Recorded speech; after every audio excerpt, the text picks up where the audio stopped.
All right, it's recording. Yes, we didn't do it on Monday, but I need to cover a few other examples. So here we go. In your notes, in your exercise books, I want you to have, again, this is exercise 9B. Exercise 9B is what we're working on. Now, last session, I gave you a worksheet that I wanted you to go through that covers 9A and 9B together. What you needed to do in the last session was to use the rule they give you. Okay, so a rule that they give you, and you put it into a table. Now the worksheet, they already had the tables for you. What you had to do was just calculate it. Okay, so what was challenging for some of you is the one that Logan just asked. If I gave you a rule that was y equals to negative x minus 3, okay, and they gave you a table here, they say x is either negative 1, 0, or 1. Now they want you to find y. Okay. Now let's use the rule. Okay, so I'm going to show you how to do the rule. The rule says if you want to know what y is, okay, if you want to know what y is, as long as you know what x is.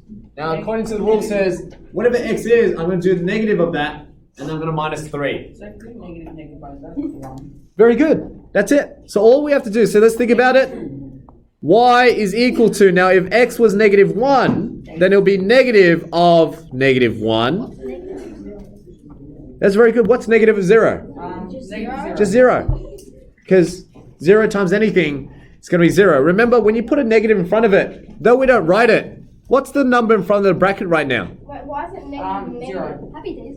Not 0? 1. Remember, we don't write the 1 because we're lazy. Now, Michael, as you're tuning in now, y equals negative x minus 3, right? Now, I'm saying if x was negative 1, that would mean that you have a negative of negative 1. That's why I have a negative of a negative 1. Yeah, so let's read it again. I'm going to write it again so you focus. Y equals to negative of x, right? But if x was negative 1, if x is negative 1, so this x here, if you replace this with a negative 1, of course you have a negative of a negative 1. True? And then you minus 3. So, what I'm doing here is I have negative of negative 1. Now, Jane's been saying it is a positive. 1. Positive 1, very good, because double negatives is positive. So this becomes positive 1 minus 3. This is the only part that gets tricky. The rest you guys would have no problems with. But in year 9, you'll get a lot of these negatives. So you need to understand the x you're replacing with a number. Give me that.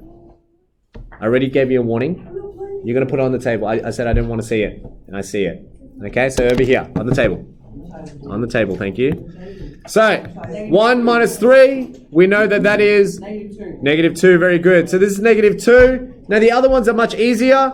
If x was not negative 1, but x is 0, very good. So you have 0 here. Thank you, Blaze, you're amazing. So you got negative 0, which is the same thing as saying 0, minus 3, negative 3. So we know this is negative 3 here.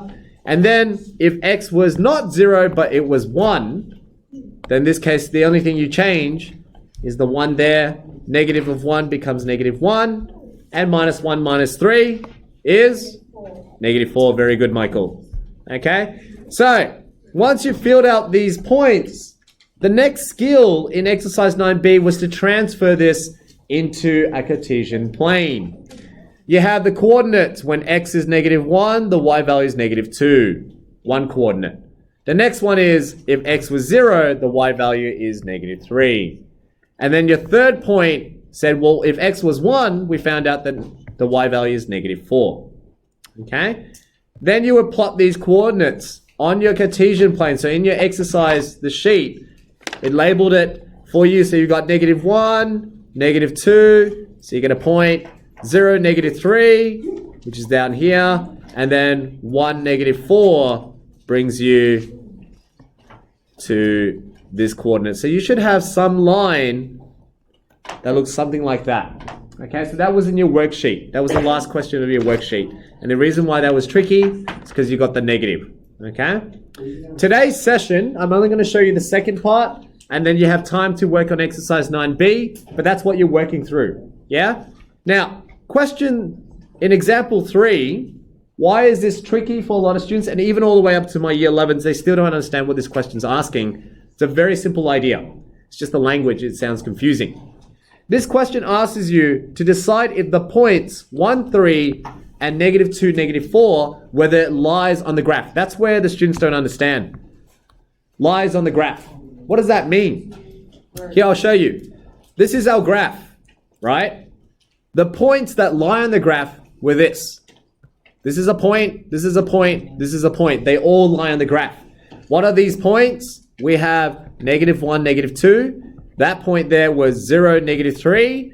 And this point here is 1, -4. So when they ask, do these points lie on the graph? All they're asking is it part of that line?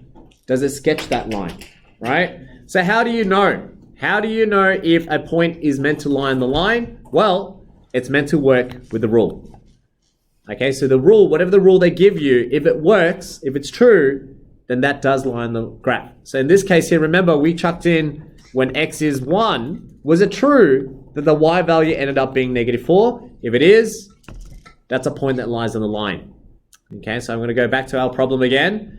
This is our 2 points. We have 1, 3, and we also have -2, -4. When they give you a rule, they said y is equal to 3x. We just need to check if it works. Okay, so let's check the first one. According to the first one, x is meant to be 1. What's y meant to be? 1 plus 2. Not 1 plus 2. Oh, yeah, which is, yeah, you're right, 3. Okay, so x is 1, y is meant to be 3. So when you test the rule, let's see if this is true. Y is meant to be 3, and the rule says it's 3 times whatever x is. Now, x is 1. Yeah. Is this true? Yeah. If it's true, then you can say, yes, this point lies on the graph. So this works. We'd say yes for this one. What about the second one? We test it now. So this one says that if x was -2, right, then apparently the y value is meant to be -4. So you test this rule, because the rule is this, y equals 3x. So you test it. So here we go, we do the same thing again. Y equals meant to be 3 times the x value. Now, y is meant to be -4, x is meant to be -2.